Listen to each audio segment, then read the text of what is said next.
तो बच्चों आज मैं आपको केमिस्ट्री के जो ऑब्जेक्टिव के समस्या होता है बच्चों की कि सब्जेक्टिव तो बन जाता है लेकिन उनको ऑब्जेक्टिव में काफ़ी परेशानी होता है, तो उन बच्चों के लिए मैं ऑब्जेक्टिव के क्वेश्चन बैंक से संबंधित और जो भी महत्वपूर्ण सवाल है उसको मैंने अलग से चैप्टर वाइज बनाया है।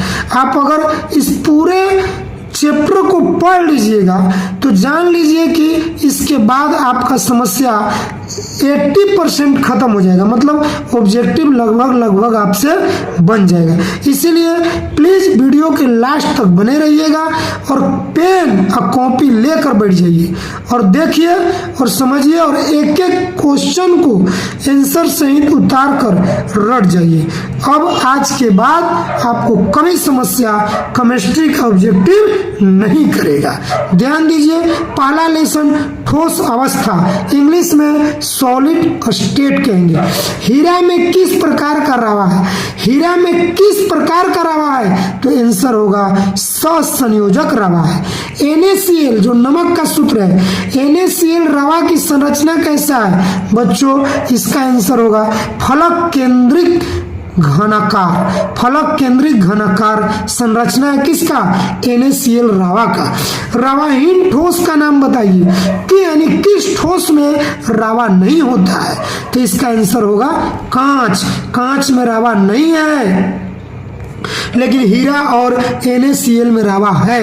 क्रिस्टलीय तंत्र की कुल संख्या कितना है? तो बच्चों इसका जवाब होगा 7। 7 गो कुल क्रिस्टलीय तंत्र है। सहसंयोजक ठोस का नाम आपसे पूछा। देखिए क्वेश्चन नंबर 5, ध्यान दीजिए। सहसंयोजक ठोस का नाम है हीरा। किस धातु की षष्ठभुजीय सीमित पैकिंग की संरचना में समन्वय संख्या होती है? माने किसी भी धातु के षष्ठभुजीय पैकिंग होता है उसमें समन्वय की संख्या कोऑर्डिनेशन नंबर 12 होता है। घनाकार क्रिस्टल में वेवरेज जालकों की संख्या आपको बच्चों 14 होता है। एक अष्टफलक रिक्ति में कितने गोले से घिरी होती है? यानी अष्टफलक रिक्ति में कितने गोले चारों तरफ से घिरा रहता है? तो इसका आंसर होगा 6। अब जरा ध्यान से देते जाइएगा एकदम वीडियो के लास्ट तक। किस प्रकार के दोष के कारण क्रिस्टल के घनत्व में कमी होती है? मतलब किस दोष में? आपको मालूम है शॉर्टकी दोष में क्रिस्टल के घनत्व में कमी हो जाता है। किस दोष में? शॉर्टकी दोष में। फेरो चुंबकीय पदार्थ के नाम तुमसे पूछ रहा है। Fe2O3। Fe2O3 क्या है? फेरो चुंबकीय पदार्थ है। अब आगे देखिएगा, अनुचुंबकीय पदार्थ के नाम आपसे पूछा। अनुचुंबकीय पदार्थ में O2, W यानी टंगस्टन, Al माने एल्युमिनियम, मैग्नीशियम, सोडियम, लिथियम। बेरवादार ठोस का उदाहरण रबर। रबर क्या है जी? बेरवादार ठोस है। रबर कैसा ठोस है? बेरवादार। फोटोग्राफिक फिल्म प्लेट में किसका आवश्यक घटक होती है? Silver nitrate. जो फोटोग्राफी का प्लेट होता है उसमें सिल्वर नाइट्रेट की जरूरत होती है। अक्रिस्टलीय ठोस का उदाहरण देखिए, अक्रिस्टलीय ठोस का उदाहरण आपसे पूछा तो इसका आंसर होगा कांच। अक्रिस्टलीय ठोस का उदाहरण क्या हुआ जी? कांच हुआ। अब देखिए ध्यान दीजिए, रावा में जब इलेक्ट्रॉन ऋणायन द्वारा खाली स्थान में पकड़ लिया जाता है तब कौन सा दोष होता है? तो बच्चों इसका आंसर होगा फ्रिंकल दोष। देखिए 15 क्वेश्चन मैंने कराया सिर्फ सॉलिड स्टेट यानी ठोस अवस्था का। रवादार ठोस का नाम पूछ रहा है। देखिए एक बेरवादार ठोस है और एक है रवादार ठोस। बेरवादार का एग्जाम्पल मैंने बता दिया, रबर। अब रवादार ठोस का एग्जाम्पल सुनिए, हीरा। रवादार ठोस का एग्जाम्पल हीरा, अब बेरवादार ठोस का एग्जाम्पल कांच। मैंने एक साथ दोनों का एग्जाम्पल बताया, रवादार ठोस हीरा, बेरवादार ठोस कांच। HCP यानी हेक्सागोनल क्लोज पैकिंग। इकाई सेल में परमाणुओं की संख्या 12 होती है बच्चों। आगे देखिएगा, कौन सा ऑक्साइड लौह चुंबकत्व प्रदर्शित करता है, मैंने कौन सा ऑक्साइड जो है लौह चुंबकत्व को क्या करता है, प्रदर्शित करता है। तो इसका आंसर होगा बच्चों CrO2। अभी भी 2 सवाल इसमें बचा है, ध्यान दीजिएगा, जरा सा पीछे की ओर स्पेस कम है। अब देखिए मैं बताना चाहता हूँ, एडजस्ट कर दिया। अब देखिए BCC इकाई सेल में मुक्त खाली जगह कितना प्रतिशत होता है, तो इसका आंसर होगा 32%। एक धातु का रवाकरण HCP संरचना में होती है तो धातु का कोऑर्डिनेशन संख्या 12 होता है। तो जैसा कि मैंने आपको सॉलिड स्टेट का 15 क्वेश्चन बताया, सॉरी 20 क्वेश्चन बताया, अब 21 नंबर क्वेश्चन को भी देख ही लिया जाए। जरा ध्यान दीजिएगा, आपको आज हम पूरे चैप्टर को महाकुंभ लगाए हैं। क्यों होता है परेशानी बच्चों को, आज से नहीं होगा। आपके लिए हम मेहनत करेंगे और आपको काम है याद करके हमको कमेंट बॉक्स में बताना कि सर हमने याद कर लिया। देखिए बच्चों, Na2O में सोडियम की उप सहसंयोजक संख्या कितना है, 4। उप सहसंयोजक संख्या 4 हो गया। सिल्वर हैलाइड सामान्यतः क्या है, मैंने सिल्वर हैलाइड में कौन सा दोष पाया जाता है, फ्रिंकल दोष। आपको जा करके लॉन्ग क्वेश्चन में रट लो, फ्रिंकल दोष और क्रिस्टलीय दोष में क्या अंतर है, जरूर आएगा एग्जाम में, इसीलिए ध्यान देना। यानी सिल्वर हैलाइड में फ्रिंकल दोष होता है। HBr फ्रेंकल एवं शॉर्ट की दोनों दोष दिखाई पड़ता है। यह सवाल तो आपके लिए क्रीम है, क्रीम, इसको ध्यान दो। कह रहा है कि AgBr का मतलब क्या हुआ, जरा बताइए। AgBr माने हो गया सिल्वर ब्रोमाइड। क्या हुआ, सिल्वर ब्रोमाइड। सिल्वर ब्रोमाइड में फ्रेंकल दोष और शॉर्टकी दोष दोनों ही दिखाई पड़ता है। एफ केंद्रक के कारण NaCl के क्रिस्टल का रंग पीला होता है। एफ केंद्रक के कारण NaCl का रंग कैसा होता है, पीला होता है जी। HCP संरचना में पैकिंग प्रभाज क्या है, 0.7। कितना है, 0.7। शुद्ध जल की मोलारिता 18 m होता है। अब नेटवर्क ठोस किसे कहते हैं, वैसा ठोस जिनके अणु के परमाणुओं के बीच सहसंयोजक बंध बल लगता है, उसे हम नेटवर्क ठोस या सहसंयोजक ठोस कहते हैं। एकदम VVI सवाल है, इसको रट जाओ, लिख के रट जाओ। इसका एग्जाम्पल हीरा और ग्रेफाइट। हीरा और ग्रेफाइट में कौन सा कैसा ठोस है, इसमें कौन सा बॉन्ड होता है, कौन सा बल लगता है, तो ध्यान देना। हीरा और ग्रेफाइट जो होता है इसमें इसे नेटवर्क ठोस कहते हैं और इसमें सहसंयोजक बल लगेगा, सहसंयोजक बंध बल लगता है। चलिए आगे देखिए, मैंने आपको 27 सवाल का आंसर दिया, 27 ऑब्जेक्टिव बता दिया केवल 1 लेसन से। जाओ लिखो रट के और जाकर एग्जाम में तबाही मचा दो। आगे है बच्चों चैप्टर 2 विलियन क्या है आपको हम बताएंगे, जो लॉन्ग क्वेश्चन आएगा उसका भी वीडियो बनाएंगे। पहले ऑब्जेक्टिव देख लिया जाए।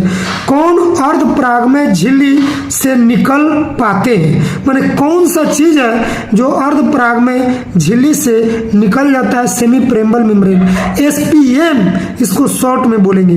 विलायक के अणु जो होते हैं बच्चों अर्ध परागमय झिल्ली से निकल जाते हैं। आगे देखिए, समपरासरणी विलयन के मोलर सांद्रण के बराबर होता है। समपरासरणी विलयन जो होता है मोलर सांद्रण के बराबर होता है। कौन ताप द्वारा प्रभावित नहीं होता, मोललता को ताप से लेना देना नहीं है, उससे कोई प्रभाव नहीं। सामान्यतः ताप एवं दाब पर किसी गैस के 1 मोल का आयतन 22.4 लीटर होता है। जरा ध्यान दो, वीडियो को लास्ट तक देखना। अगर तुम चाहते हो कि केमिस्ट्री में बढ़िया नंबर लाएं तो आपको ऑब्जेक्टिव सही होना पड़ेगा। और ऑब्जेक्टिव सही करने के लिए मैंने पूरी मेहनत किया है। आगे देखिए लिखा हुआ है बच्चों, प्रासरण दाब अनुसंख्या गुणधर्म है, यानी प्रासरण दाब क्या है? अनुसंख्या गुणधर्म है। आगे देखिए CaNO2 में 1/2 गुणांक की संख्या 3 होती है। कितना होती है? 3 बच्चों। आगे देखिए प्रासरण दाब का समीकरण क्या है? एकदम क्रीम है, जिसको लिखो, अभी लिखो, P = CRT। प्रासरण दाब का समीकरण बहुत बार एग्जाम में आया है। ऐसे मैंने जितना बताया है पूरा एग्जाम में रिपीट किया है, क्वेश्चन बैंक में जाके देख लेना। अब गलती नहीं होगा आपसे, सेट बनाकर देखो, मजा आएगा। वैसा घोल जो एक निश्चित ताप पर संयोजक के बिना किसी प्रकार के परिवर्तन के उबलता है, उसे कहते हैं, क्या कहते हैं? एजियोट्रोपिक मिश्रण कहते हैं। फिर से सुनो, वैसा घोल जो एक निश्चित ताप पर संयोजन के बिना किसी प्रकार के परिवर्तन के उबलता है, बिना कोई परिवर्तन के उबलने लगता है, उसे एजियोट्रोपिक मिश्रण के नाम से जानते हैं। यानी वैसा घोल जो निश्चित ताप पर बिना किसी परिवर्तन के खौलने लगे, उबलने लगे, उसे हम एजियोट्रोपिक घोल के नाम या एजियोट्रोपिक मिश्रण के नाम से जानते हैं। चलो और जानते हैं, सवालों का बौछार लगा देंगे, केवल तुम देखते रहो, तुम्हारा नैया पार लगा देंगे। ध्यान दो, ध्यान दो, ध्यान दो, आज के बाद समस्या नहीं होने वाला है। लिखा आदर्श विलियम राउल्ट का नियम का पालन करता है। तुमको मालूम है कि मैंने एक वीडियो डाला था, आदर्श विलियन और अनादर्श विलियन।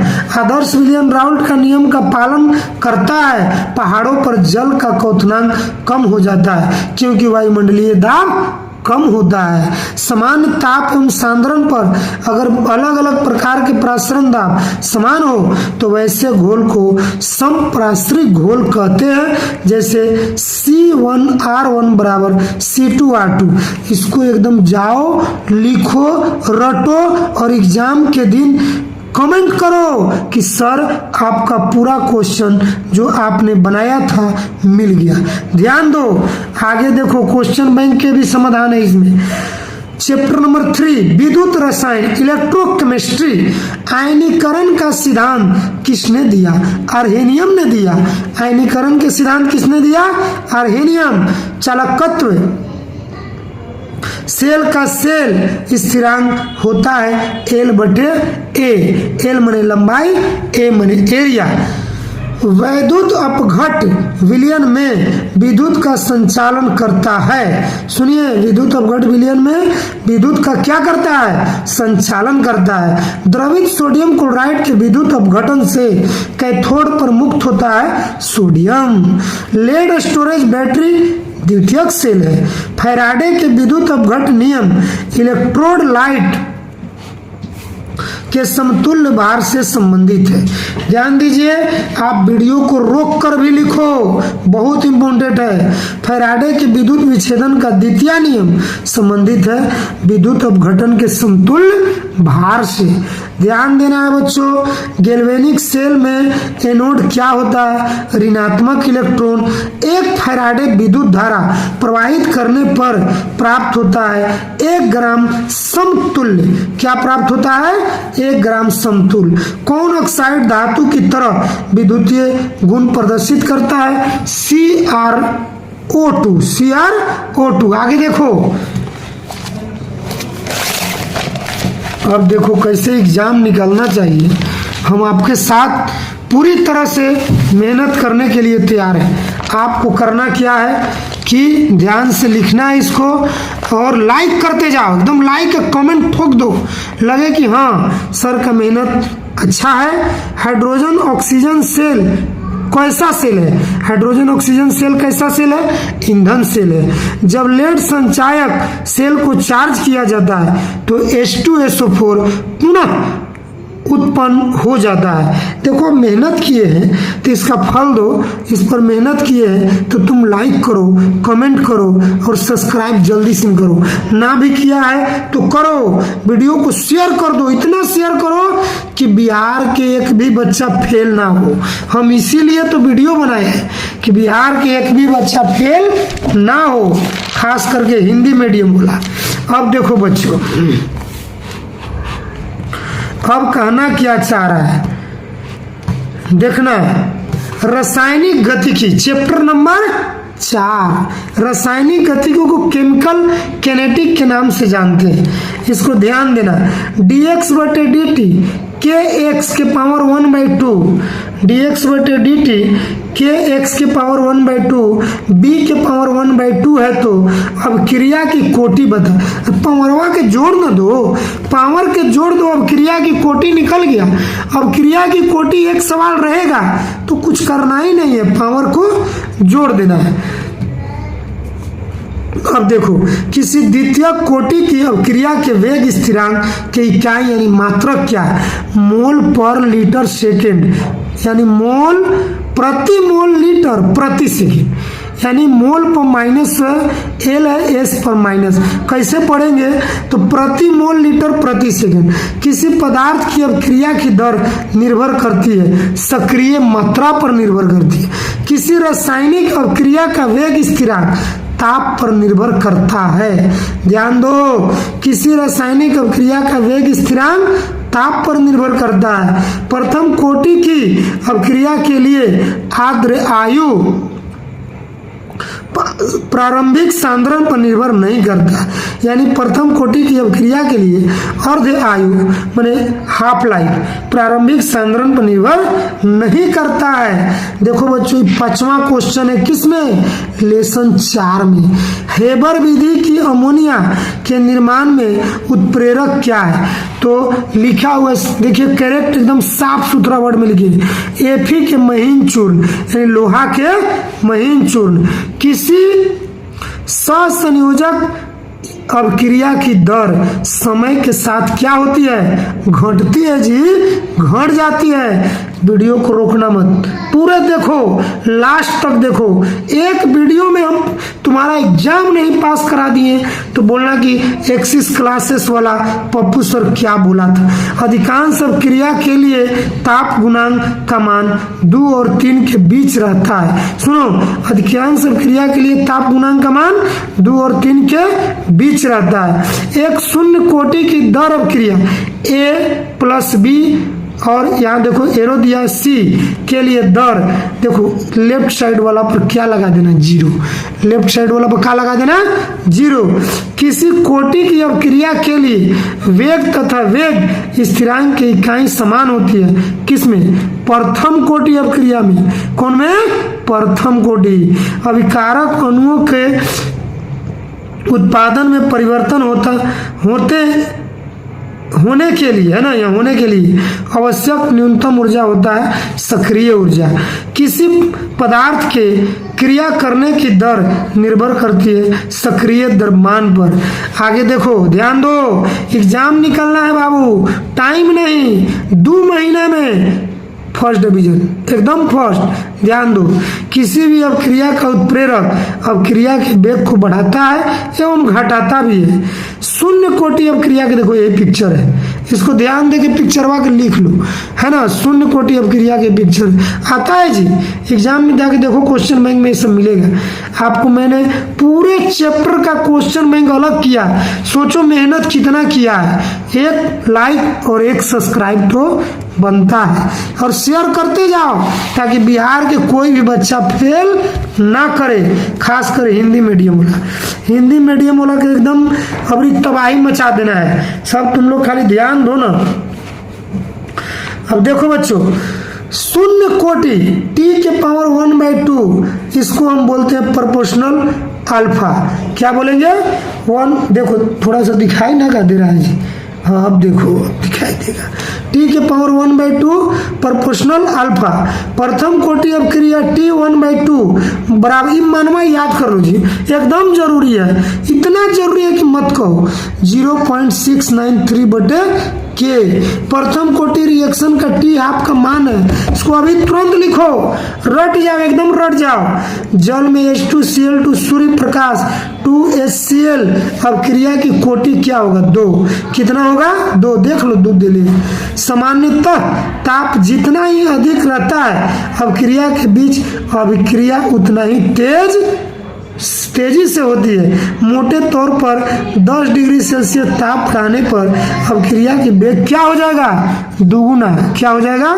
दुगुना। अब हम नहीं छोड़ेंगे तुमको। लेसन 5 पृष्ठीय रसायन। तुम्हारा बुक में हो सकता है अलग लेसन होगा, लेकिन नाम तो सेम होगा, पृष्ठीय रसायन, सरफेस केमिस्ट्री। अब ध्यान दो,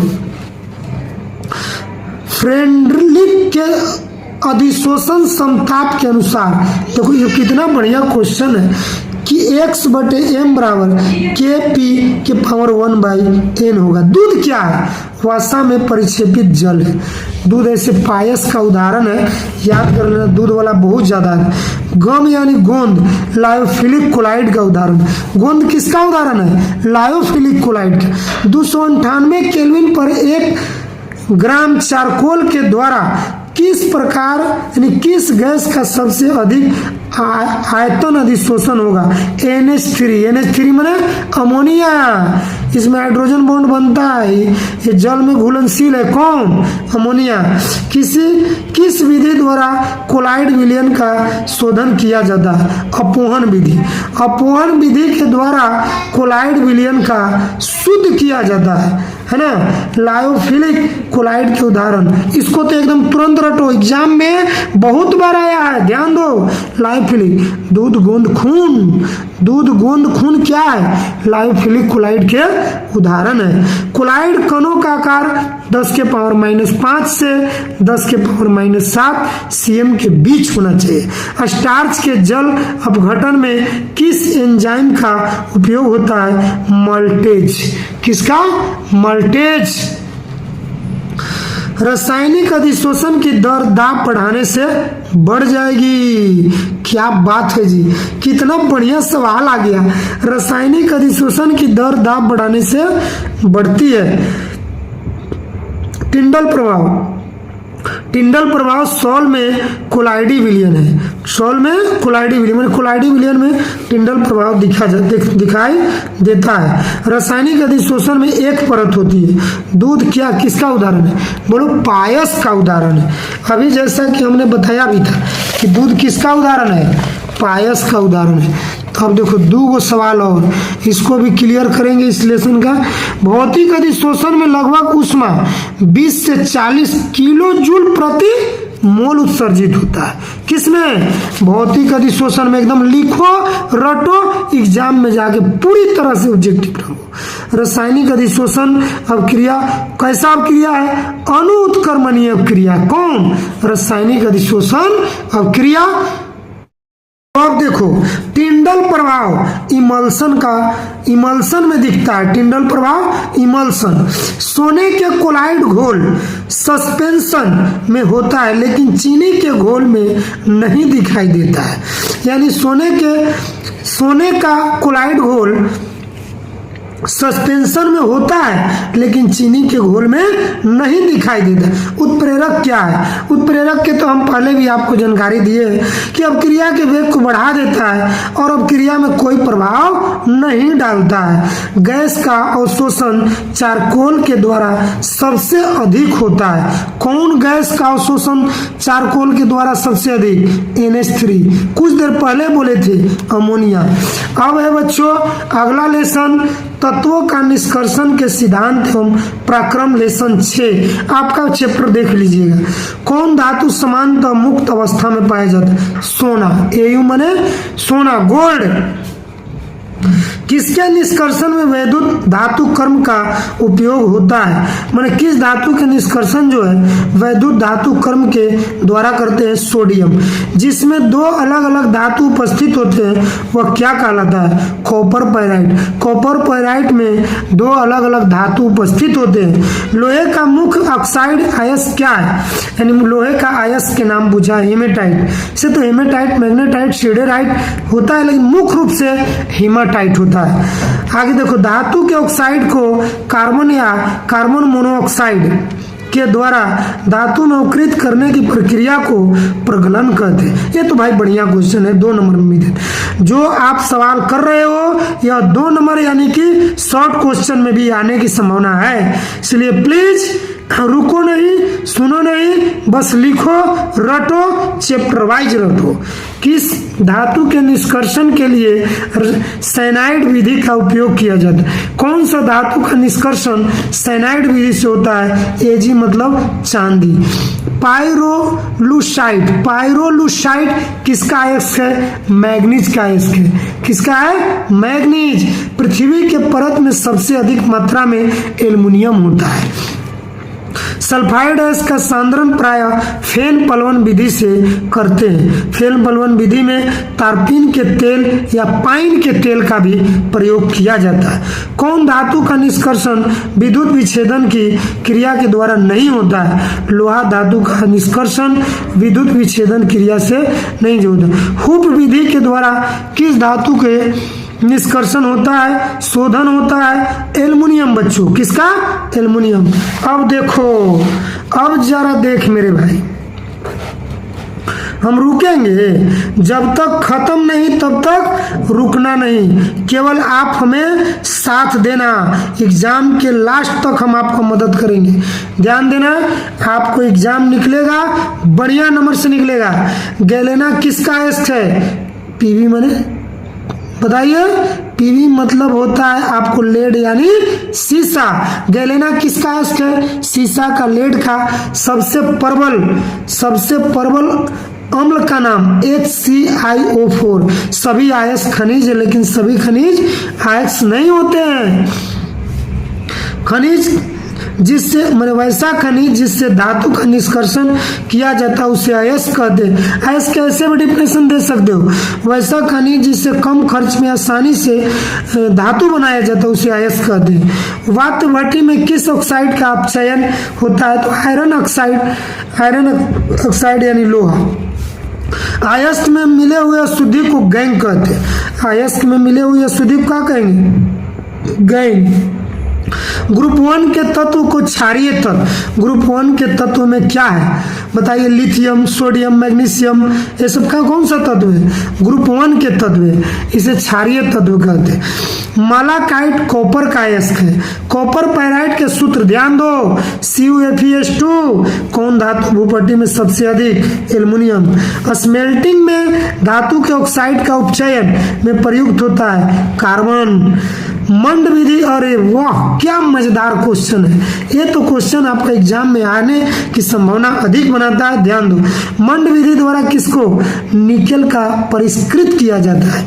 लोहे का अयस्क अभी मैंने बोला था, हेमेटाइट, आयरन पैराइड है ना, Fe2O3 हेमेटाइट के सूत्र है। आयरन पैराइड के सूत्र क्या है? FeS2 है। अब देखिए क्वेश्चन नंबर 25। आप क्वेश्चन नंबर देख के चैप्टर सहित लिखना।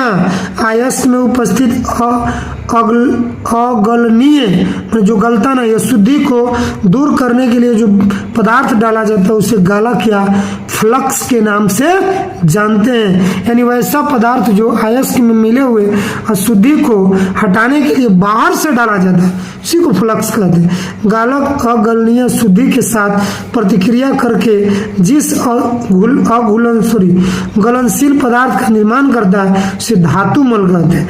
कहने के मतलब जो धातु के निष्कर्षण में मलबा बचता है उसको हम लोग धातु मल के नाम से जानते हैं। एल्युमिनियम का मुख्य अयस्क बॉक्साइट होता है। इसको रटो ना, Al2O3 2H2O, Al2O3 2H2, यही बॉक्साइट का सूत्र है, एल्युमिनियम के मुख्य अयस्क का नाम है। देखिए बच्चों ध्यान दीजिए, अब नहीं तो कभी नहीं, लास्ट है टाइम। आपको एकदम एग्जाम निकालना है बढ़िया नंबर से। लिखा हुआ है जिंक धातु का निष्कर्षण किया जाता है। कौन सा अयस्क? मैंने जिंक अयस्क के नाम पूछे। जिंक ब्लेड कैलामाइन यानी ZnS ZnCO3। आइए देखते हैं जरा। अब आपके साथ पी ब्लॉक के कहानी को जरा समझिएगा। पी ब्लॉक भी काफी इंपॉर्टेंट चैप्टर है। पी ब्लॉक का पहला क्वेश्चन देखिए, 1:2, 2:2, 2x1, 2py1, 2pz किस तत्व का इलेक्ट्रॉनिक विन्यास है? नाइट्रोजन का। आपको याद होना चाहिए कि नाइट्रोजन जो होता है पी ब्लॉक का तत्व है, नाइट्रोजन या गैस अवस्था में होता है। नाइट्रोस ऑक्साइड हंसने वाला गैस का सूत्र है N2। नाइट्रोस ऑक्साइड हंसने वाला गैस। हेबर विधि द्वारा अमोनिया का उत्पादन होता है। हेबर विधि से किसको उत्पादन करेंगे? अमोनिया को। Fe+MO ऑर्थोफॉस्फोरिक अम्ल का अनुसूत्र H3PO4। अब देखिए पूछा हुआ क्वेश्चन बहुत बार है, ऑर्थोफॉस्फोरिक का सूत्र कौन हैलोजन घनत्व ऑक्सीकरण अवस्था प्रदर्शित नहीं करता है? फ्लोरीन, है ना। किसका बंधन कोण सबसे अधिक होता है? SE selenium. किसका बंधन कोण सबसे छोटा है? H2TE। एक CA4 का संरचना वर्ग तलीय या स्क्वायर प्लेनर के नाम से जानते हैं। हेबर की विधि से अमोनिया के निर्माण में कौन उत्प्रेरक का उपयोग होता है? लोहे के महीन पाउडर या चूर्ण। किसमें ऑक्सीकरण अवस्था +2 है? Fe2O। रेडियो एक्टिव उत्कृष्ट गैस है Rn, रेडॉन। किस यौगिक का शून्य द्वि आघूर्णन है? CCl4 carbon tetrachloride. कौन ध्रुवीय यौगिक है? SO2 sulphur dioxide. सबसे कम गलनांक वाला गैस हाइड्रोजन। कौन सिर्फ एक ही ऑक्सी अम्ल बनाता है? I2 iodine. S8 में सल्फर की ऑक्सीकरण अवस्था S8 में सल्फर का ऑक्सीकरण अवस्था शून्य होता है। क्या होता है? शून्य। सबसे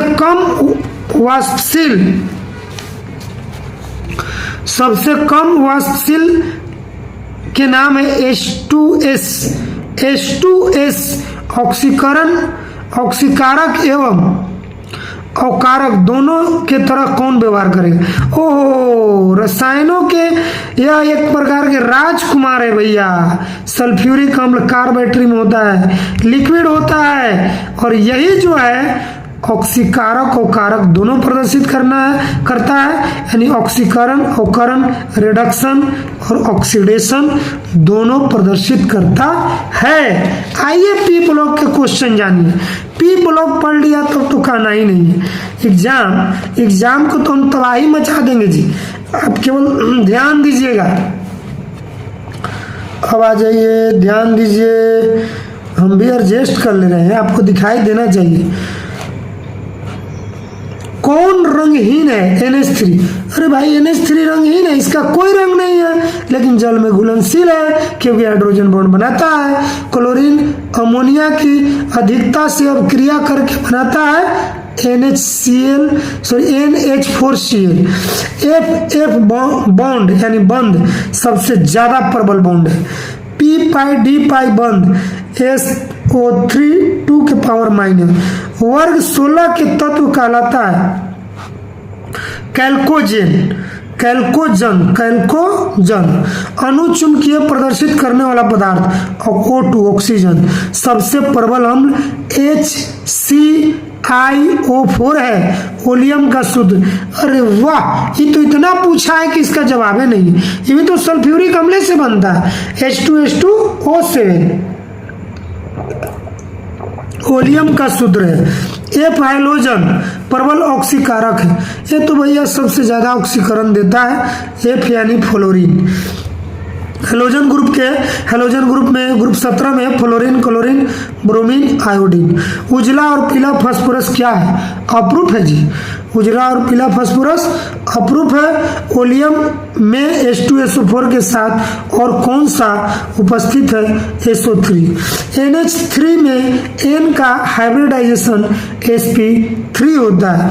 NH3 PH3 दोनों में sp3 हाइब्रिडाइजेशन। कौन सा गैस जल पर एकत्रित नहीं होता? मतलब कौन गैस जल पर जमा नहीं होगा? Sulphur dioxide oxide. आवर्त सारणी के द्वितीयक आवर्त में तत्वों की संख्या 8 है। H3PO3 द्विभाषमिक अम्ल है। H3PO3 कैसा अम्ल है? द्विभाषमिक। अमोनिया आर्द्र लाल लिटमस पत्र को किस रंग में बदलता है? नीला में। नाइट्रोजन और ऑक्सीजन अधातु है। अरे भाई ये तो दिया हुआ है कई बार क्वेश्चन बैंक में। नाइट्रोजन ऑक्सीजन क्या है? अधातु है। हीलियम गैस एकल परमाणविक गैस है। हीलियम कैसा गैस है? एकल परमाणविक गैस। नाइट्रिक अम्ल तैयार किया जाता है ओस्वाल्ड विधि से। यह भी क्वेश्चन बहुत बार रिपीट किया। नाइट्रिक अम्ल के सूत्र HNO3 होता है। देखो ध्यान दो, HNO3। PCl5 एक ऑक्सीकारक है। PCl5 क्या है? यानी कि फास्फोरस पेंटाक्लोराइड ऑक्सीकारक का नाम है। H2SO4 यानी कि सल्फ्यूरिक अम्ल। H2SO4 सल्फ्यूरिक अम्ल द्विभाषमिक अम्ल है। नाइट्रिक अम्ल का सूत्र HNO3। अभी मैंने बोला था किस गैस का अवशोषण चारकोल के द्वारा अवशोषण सबसे अधिक, इसको मैंने तीसरा बार पढ़ा। किस गैस का अवशोषण सबसे अधिक चारकोल से होता है? NH3। यानी कौन गैस है जिसका अवशोषण सबसे अधिक चारकोल से होता है? NH3 ammonia. आइए पी ब्लॉक को खत्म किया जाए। पी ब्लॉक में सबसे ज्यादा क्वेश्चन है इसलिए थोड़ा टाइम लेगा। आगे देखिए, किस अणु का द्विध्रुव आघूर्णन शून्य होता है? BF3। बिस्मथ की सबसे अस्थायी ऑक्सीकरण अवस्था +3 होता है। C2 अणु में 2 बंधन होता है। त्रिभाषमी होता है H3PO4। कार्बोनिल ग्रुप में कार्बन परमाणु होते हैं sp2। श्रृंखलन ग्रुप सबसे ज्यादा होता है कार्बन में, मैंने सबसे ज्यादा केटायन कार्बन देता है। समुद्री जल में पाए जाने वाला तत्व सोडियम है। समुद्र जल में पाए जाने वाला तत्व है। सबसे प्रबल लिविस अम्ल Bi3 है। हीलियम का मुख्य स्रोत मोनाजाइट है, मतलब मोनाजाइट आयस का नाम है हीलियम का। पी का आयनीकरण विभव का मान अधिक होता है। चक्रीय मेटाफॉस्फोरिक अम्ल POP, P bond O bond P, बंधन की संख्या 8 है। संपर्क विधि और ओस्वाल्ड विधि में उत्प्रेरक का नाम बताओ। V2O5 vanadium pentoxide V2O5। Haber विधि से अमोनिया का निष्कर्षण किया जाता है। ध्यान दीजिएगा। अब हम आपको डी ब्लॉक पर चर्चा करेंगे। डी ब्लॉक या ए ब्लॉक। डी ब्लॉक के तत्वों को संक्रमण तत्व कहते हैं, जबकि ए ब्लॉक के तत्वों को अंतः संक्रमण तत्व कहते हैं। इसको रेडियो एक्टिव तत्व होता है। डी ब्लॉक के तत्व को संक्रमण तत्व कहते हैं। ए ब्लॉक के तत्व को अंतः संक्रमण इनर ट्रांजिशन तत्व कहते हैं। Zn+2 प्रति चुंबक है। सोना धातु का ऑक्सीकरण संख्या +1 होता है।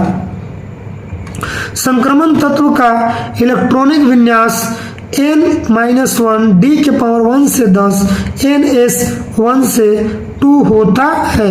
यह ट्रांजिशन एलिमेंट का इलेक्ट्रॉनिक कॉन्फ़िगरेशन लास्ट तत्वों का है, मतलब लास्ट का है। आगे देखिए भैया, हम थक जा रहे हैं आपके कारण, और आप सब्सक्राइब नहीं कर रहे हो, गलत बात है। फिर दूसरा वीडियो कैसे बनेगा? हम देखेंगे ना कि कितना बच्चे हमको सपोर्ट किए। शेयर करो, सब्सक्राइब करो, कमेंट करो, ताकि हम दूसरा वीडियो बनाएं। कॉपर प्लस आयन रंगहीन होते हैं। प्रथम संक्रमण श्रेणी में उच्चतम ऑक्सीकरण अवस्था प्रदर्शित करने वाला तत्व Mn है। फोटोग्राफिक फिल्म प्लेट में किसका आवश्यक घटक होता है? सिल्वर नाइट्रेट का। अब जरा देखिए, देखो, उप सहसंयोजक यौगिक कोऑर्डिनेशन कंपाउंड। विटामिन B12 में उपस्थित रहता है कोबाल्ट, यानी विटामिन B12 में क्या उपस्थित है? कोबाल्ट। पोटास एलम द्विक लवण है। पोटास एलम कैसा लवण है? द्विक लवण। बाइडेंटेट लिगेंड का नाम पूछ रहा है तो एथिलीन डाइएमीन। क्या है? Ethylene diamine. सभी लिगेंड लेविस भस्म होता है। काफी बार आया एग्जाम में। सभी लिगेंड्स क्या होते हैं? लेविस अम्ल होते हैं। क्लोरोफिल जैव अणु का मैग्नीशियम एक प्रमुख संगठक है। इसको हम बताएंगे अलग से कि ऑक्सीडेशन संख्या कैसे निकाला जाएगा। आप इसको देख लीजिए, केवल इसका 2 होगा प्लेटिनम के, निकेल के कितना होगा, तो आपको निकालने के लिए हम बताएंगे sp3 का ज्यामितीय आकार टेट्राहेड्रल होता है और D2sp3 का ज्यामितीय आकार ऑक्टाहेड्रल होता है। एक वीडियो स्पेशल बनाएंगे, आपको कमेंट कर दीजिए अभी तुरंत, ताकि हमको याद रहेगा कि सर आप ऑक्सीकरण संख्या कोऑर्डिनेशन में कैसे निकाले, उसका वीडियो बनाइए, हम अलग से आपको बनाकर दिखाएंगे। आगे देखिएगा, हेलो एल्केन्स तथा हेलो एरिन्स। देखिए इसका नामकरण पूछ रहा है कि इसका नाम क्या होगा, तो भैया जिधर से क्लोरीन रहेगा उधर से काउंटिंग करो, 1 2 3 1 4 गो है। 3 नंबर पर क्या है, तो मिथाइल है। 1 नंबर पर क्लोरो है, तो 1 क्लोरो 3 मिथाइल, 4 है तो ब्यूटेन के नाम से जानेंगे। वही लिखा है 1 क्लोरो 3 मिथाइल ब्यूटेन। आपको मालूम होना चाहिए फ्लोरीन, क्लोरीन, ब्रोमीन, आयोडीन, ये सब क्या है, तो आपको हाइड्रोजन ग्रुप है, इसका नाम पहले लिखा जाता है।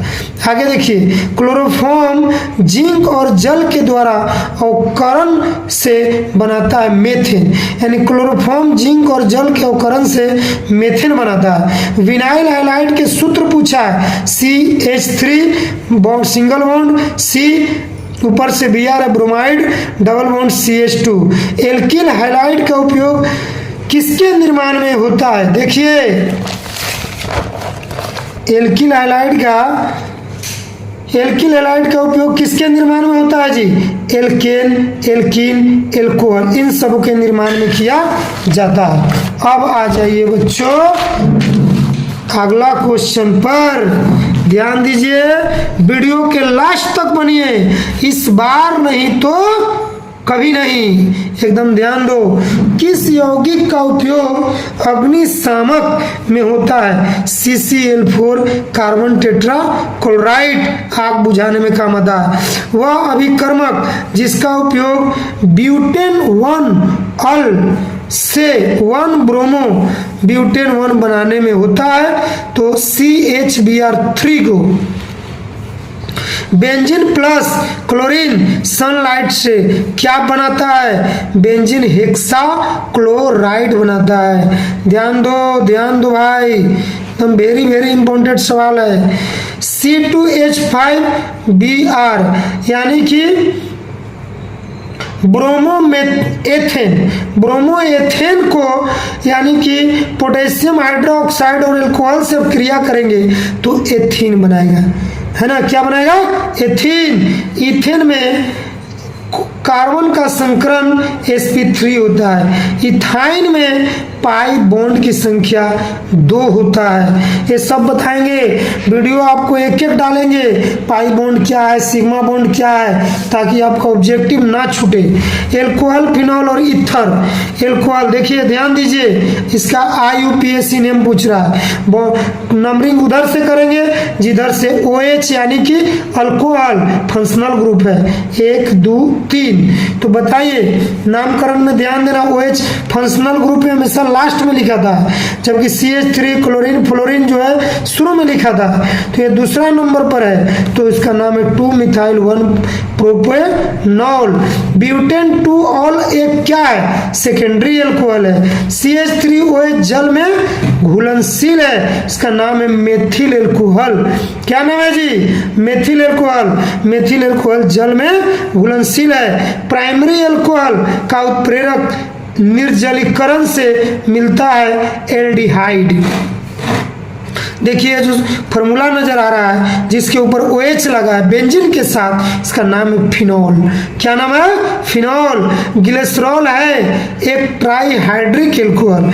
ग्लिसरॉल क्या है, ट्राईहाइड्रिक एल्कोहल। एल्कोहल में क्रियाशील मूलक का नाम OH है। ध्यान दीजिएगा, हम जो भी बता रहे हैं आपको क्वेश्चन बैंक में आया हुआ सवाल है, क्वेश्चन बैंक से बस उसको हमने प्योर करने का प्रयास किया, ताकि जो क्वेश्चन बैंक में आप गलती बनाते हो, गलती याद कर लेते हो, अब नहीं होगा। अब देखो चैप्टर का नाम एल्डिहाइड, कीटोन एवं कार्बोक्सिलिक अम्ल। देखो बच्चों, एल्डिहाइड के मतलब CHO, एल्डिहाइड का मतलब क्या बोलते हैं उसको, क्रियाशील मूलक। OH किसका है, तो एल्कोहल का। इसका नाम याद कर लेना, हम इसका एक वीडियो बनाएंगे जिसमें बताएंगे कि IUPAC नेम क्या होता है। 3 हाइड्रोक्सी ब्यूटेनॉल इसका नाम है, बहुत बार एग्जाम में आया, 2-3 बार लिख कर प्रैक्टिस कर लेना। फॉर्मेलिन एक व्यापारिक नाम है 40% मेथिलॉन के जलीय घोल का। आगे देखिएगा, एक एल्डिहाइड के ऑक्सीकरण से प्राप्त होता है एक अम्ल। हमने जो भी आपको बताया है वो सब रटने वाला, याद करने वाला बताया, ताकि आपको ज्यादा दिमाग लगाना ना पड़े। एसीटोन का IUPAC नेम प्रोपेनोन। ईथर का क्रियाशील मूलक बॉन्ड COOR। एसिटामाइड होता है उभयधर्मी पायरोलिग्लियंस अम्ल में रहता है 10% एसिटिक अम्ल। फॉर्मिक अम्ल एवं फॉर्मल्डिहाइड को सोडियम बाइकार्बोनेट द्वारा अलग किया जाता है। देखते जाओ, लिखते जाओ और बाद में रटते जाओ। केनिजारो प्रतिक्रिया नहीं दिखाता है एस्टिल्डिहाइड। कार्बनिक यौगिक सिल्वर मिरर जांच देता है कौन में, इसको देखो, एक कार्बन है या 2 है, तो इसका क्या नाम पड़ेगा, तो एथिल नाम पड़ जाएगा ना जी, तो एथेनोइक अम्ल इसका नाम पड़ेगा। क्या, एथेनोइक। सोडियम एसीटेट को सोडा लाइम के साथ गर्म किया जाता है तो मीथेन बनेगा मेरे भाई, मीथेन। मीथेन के सूत्र CH4 है, इसका नाम है सोडियम एसीटेट और ये है सोडा लाइम। दोनों को मिला दो, क्या बनेगा, मीथेन बनेगा। जब एसिटिल्डिहाइड को विरंजक चूर्ण के साथ गर्म करते हैं तो क्या बनेगा, क्लोरोफॉर्म का निर्माण होगा। CH3 वो क्या है, ये आपको एल्डिहाइड के सूत्र है और इसके साथ विरंजक चूर्ण का सूत्र है CaOCl2 और एक क्लोरोफॉर्म CHCl3। अब नहीं है ज्यादा, एक पेज और उसके बाद आपको हम बातचीत करेंगे अगला वीडियो में, क्योंकि वीडियो काफी लंबा हो गया है।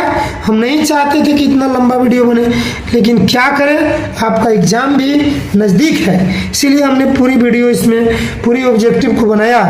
देखिए, प्राइमरी एमीन का सूत्र है, क्योंकि NH2 है, जिसमें NH2 होगा प्राइमरी एमीन, जिसमें NH होगा इसको हम लोग क्रियाशील मूलक है सेकेंडरी एमीन का, और जिसमें सिर्फ N होगा उसको हम बोलेंगे टर्सरी एमीन। अत्यधिक क्षारीय CH3 2NH है। प्राथमिक एमीन की पहचान किसके द्वारा की जाती है, तो ध्यान दो, CHCl3 प्लस KOH।